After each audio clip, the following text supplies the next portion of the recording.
Bienvenidos a Libertalia, Verdad y Libertad, y esta es la primera parte de una miniserie referente a los verdaderos bosques de la tierra plana del mundo. Y yo, cuando te enseño estas fotos que ves aquí en la pantalla y te pregunto, bueno, ¿qué es esto? Y tú dirás, bueno, pues ¿qué es? Es un conjunto de árboles que se llama bosque, y todos hemos estado en un bosque, hemos jugado en un bosque, hemos estado de excursión, o incluso vivimos al lado de un bosque, y hay bosques por todo el mundo. Yo te pregunto ahora, o te digo una cosa, ¿qué tal si esto lo que llamamos bosques, tal y como lo entendemos nosotros los seres humanos de hoy en día, comunes y corrientes, qué tal si estos son simplemente arbustos de unos 20-30 metros de altura, según la altura convencional de un árbol corriente de un bosque hoy en día, aunque hay algunos que llegan menos o un poquito más? Y tú dirás, bueno, ¿qué dices? ¿Qué está diciendo? O sea, que esto lo que estamos viendo son arbustos, entonces los bosques verdaderos, ¿cuáles son? ¿Dónde están? Antes de entrar en detalle, quiero mostrarte esta foto. ¿Qué estás viendo aquí ahora mismo? Porque verás una cosa u otra dependiendo de tu edad, de si eres adulto o si eres niño, dependiendo de tu percepción, ¿no? Y ya te digo, antes de que seguramente la gran mayoría habrá visto pues un hombre y una mujer desnudos, amándose, pero si lo miras de una perspectiva de un niño o de alguien más pues con otra percepción, se ven delfines. O bien son dos seres humanos, hombre y mujer, desnudos, o bien son delfines. Y todo depende de la percepción, todo depende de la forma en la que analizas la información que percibes con los ojos para darte cuenta de que es una cosa u otra o ambas a la vez. Por tanto, teniendo en cuenta esto, la verdad es que nuestra vida humana en la Matrix, todo depende de cómo la luz que atraviesa el prisma, cómo se interpreta. Algunos interpretan la luz que pasa por el prisma por la Matrix, siendo el prisma la Matrix, y la Matrix es todo lo que nos rodea. La Matrix no hace falta tomarlo como si fuera una película de ciencia ficción. La Matrix es todo lo que nos rodea, y alguien verá el color que no tiene la luz, el rayo de luz que no tiene ningún color. Uno lo verá rojo, otro amarillo, otro azul, otro violeta, otro verde, y otro de ninguna forma, y otro de muchas formas. Muchísimas formas e interpretaciones, ¿no? Si yo te enseño esto ahora y te digo, mira, lo que estás viendo ahora en esta imagen es el resultado del enfriamiento del lava volcánico que sale a la superficie y forma este tipo de formas y de objetos en la naturaleza. Y dices, ¿qué estás diciendo, Libertalia? Esto simplemente es un troco común y corriente de un árbol común y corriente, de un bosque común y corriente, de un campo común y corriente. ¿Vale? Bueno, también, pues entonces, cuando vemos estas formas que no os la muestro ahora, pero ya lo veréis, hay en la naturaleza formas hexagonales perfectas que, según la ciencia oficial, aunque los científicos dicen que el lava volcánico no forma ninguna forma porque el lava volcánico es un desastre completo, no tiene ningún tipo de inteligencia. Sin embargo, sabiendo que el lava volcánico no forma formas hexagonales geométricas, en la naturaleza, que está llena de estas formas hexagonales geométricas a base de silicio y petrificadas, resulta que la ciencia oficial dice que son el resultado del enfriamiento del lava volcánico. Bueno, ahí estamos. ¿Por qué? Una pregunta más. ¿Por qué? Sabéis que en el mundo hay árboles muy antiguos, hay pocos, pero los hay, que están registrados, ¿no? Y que están protegidos por pues, las Naciones Unidas y la UNESCO y tal. ¿Y por qué?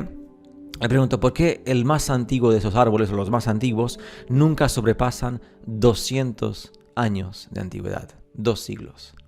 Y hemos hablado también de lo que fue el Mud Flood, la inundación de barro de Tartaria, más o menos hace 2 siglos. El reseteo mundial, más o menos hace 2 siglos. La pregunta es, ¿por qué los más antiguos registrados árboles del mundo protegidos no sobrepasan? Creo que llegan hasta como mucho 250 años. Creo que he visto algo por ahí, aunque me podría equivocar. Y ya está. Ahora vamos a verlo desde una perspectiva de los polos. Polo norte y polo sur, mejor dicho, el polo norte, donde hay tierras, y el muro de hielo, los muros de hielo de la Antártica o la Antártida, donde está prohibido ir, más allá de una excursión típica de un día común y corriente a un glacial común y corriente. ¿Y por qué digo esto? Porque Si vosotros estudiáis a los científicos soviéticos o de la antigua Unión Soviética, de los países de la antigua Unión Soviética y de Rusia hoy en día, de Ucrania, de otros países del este de Europa, ¿qué os dirán? Pues os dirán lo siguiente, por supuesto escrito en ruso, de que los hielos del Polo Norte y de la Antártica están llenos de agua natural en estado congelado y también muestran una interesante cantidad de dióxido de carbono, algo que causó muchísimos cortocircuitos a los científicos soviéticos. Y lógicamente, pues teniendo agua natural y dióxido de carbono, también encontraron de que, y hay registros, aunque no se habla mucho de esto, de que hubo un enorme fuego hace tiempo en la Tierra, un fuego que destrozó prácticamente el 99% de la biosfera.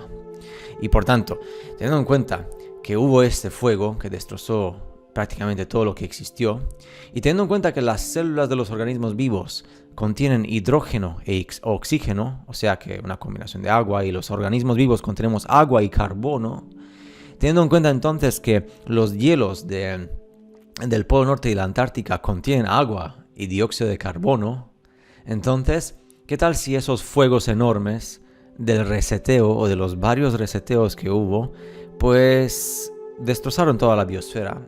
Y lo que después se congeló es esos hielos de la Antártica, del Polo Norte, son los hielos que contienen los restos o el agua o los restos de lo que son los organismos vivos que una vez existieron. Son cuestiones que una vez que analizas a los soviéticos y en ruso, te das cuenta de muchísimas cosas que no llegan en inglés ni siquiera. Y para que entendáis cómo es esto, pues aquí tenéis una imagen de lo que es un trozo de pan, ¿no? Con un camión.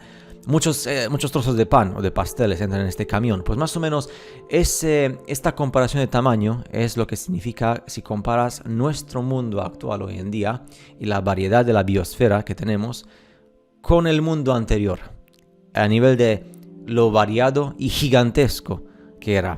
Y si hablamos de árboles gigantescos que llegaban a kilómetros de altura, me pregunto qué tipo de seres humanos gigantes había. Y también los monumentos megalíticos que se construyeron para esos y por esos seres humanos, cortados perfectamente con tecnología imposible para los mortales comunes y corrientes a base de bronce. Los hielos del mundo, tanto de los países nórdicos como de los países que están cerca o de la parte cercana a los muros de hielo, hablan por sí mismos. Y hay muchos secretos que esconden estos hielos y muchos que registran estos hielos.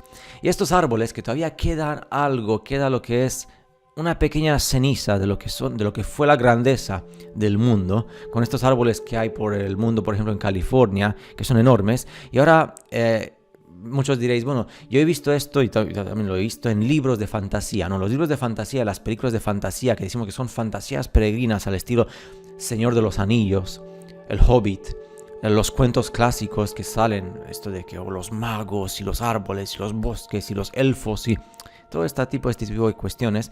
¿Qué tal si esto no es solamente una fantasía peregrina al estilo las cartas de juego Magic o Yu-Gi-Oh!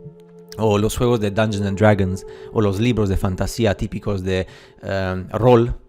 ¿Y qué tal si ahora vamos a tener unos cortocircuitos? Porque hay ciertas fotos que seguramente muy pocos habrán visto y muy pocos saben de su existencia, como estas fotos que muestran estos mortales comunes y corrientes del siglo XIX, que hacían su trabajo porque recibían órdenes para que recibieran un sueldo diario. Pero estas son fotos de finales del siglo XIX y principios del siglo XX, estos 40 años allí, que hubo muchísimas cosas que pasaron en el siglo XIX, y estos seres humanos, que muchos de ellos pues están en California, en esa parte del mundo que alguna vez fue una isla. Y bueno, esta por ejemplo de 1816, podéis ver el tamaño impresionantemente supremo que tienen estos árboles en comparación con nosotros, los humanos actuales. Y veis esto y sabéis lo que ha pasado. Creo que las fotos hablan por sí mismas, no hace falta decir que se encargaron muy bien de dejarnos saber la historia verdadera. Por supuesto que lo han quitado todo del medio. Veis el diámetro que tenían este tipo de enorme. Y estos son árboles, digamos, estos son los niños. Estos árboles son los niños, por así decirlo, de los grandes árboles que hay hoy en día, a base de petrificados que quedan en los troncos por todo el mundo. Imaginaos entonces que los cuentos que hemos visto, los cuentos no es que se basen en fantasías peregrinas de gente aburrida. Los cuentos y leyendas dicen la verdad suprema, pero hay que saber leerlos. Igual que hay que saber leer los textos bíblicos de una forma en concreto y los antiguos textos de Enoch y otras cuestiones que siempre fueron manipulados, ¿no? Los niños entienden todo de una forma mucho mejor, porque no tienen la corrupción del prisma de la Matrix. Ahí está la cuestión. Y el que no pierde al niño, o sea, ser un adulto y niño a la vez es lo más complicado y lo más supremo de este mundo. Y el que es capaz de combinar ambas cosas es realmente un verdadero ser humano. Y estos seres humanos, que yo los entiendo porque estaban trabajando por un sueldo para pagar su comida en aquel tiempo, obviamente recibían órdenes de ya sabéis quién. La gran pregunta es: ¿por qué tanto afán en esconder lo que una vez fue la grandeza y la supremacía de lo que es la verdad de nuestra humanidad? Y ahora, si combinas todo esto, estas fotos, con Tartaria, con la inundación de barro Mud Flood, con el reseteo mundial, con las grandes pirámides y construcciones megalíticas que fueron hechas con tecnología impresionante y que se encuentran en los fondos de los mares y los océanos, y con los gigantes, ya todo empieza a tener mucho sentido, y de repente los cortocircuitos que antes tenías ahora muestran una verdad suprema y absoluta de la humanidad. Espero que te haya gustado esta primera parte. Si te ha gustado esta primera parte, dame un like, déjame un comentario positivo para que se haga una segunda parte de la continuación de este enorme impacto a nivel humano, cuando despiertas y te das cuenta de que hay mucho más de lo que típicamente se dice o se conoce. Y la información está allí, es pública, lo único es que hay que saber interpretarla y presentarla. Espero que os haya gustado y nos veremos en el próximo vídeo de Libertalia. Hasta la próxima.